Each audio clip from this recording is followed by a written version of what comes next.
Summer is just about over and the rain seasons are coming, so it's a good time to replace the windshield wiper blades.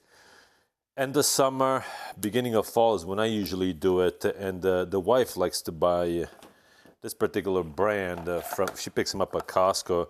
It's the Michelin's, and you could get them anywhere actually, and there's different brands that make different styles, but this one is actually a pretty good one.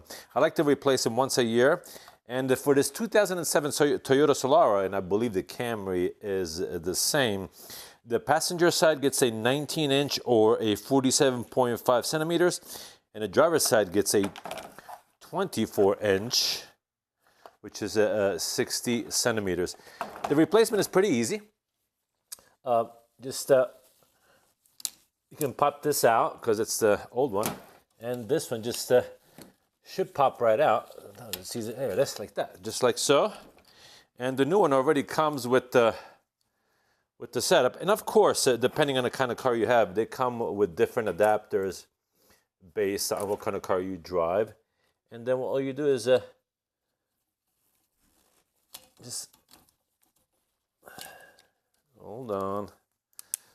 Just clip it right in.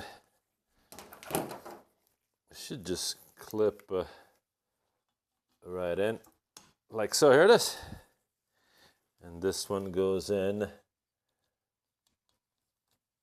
like so.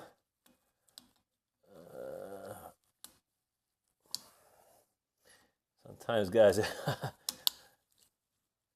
right, it's in. And just like that, the wiper blade is replaced. Hopefully this video was of help to you, and we will see you at the next one, guys. Take care.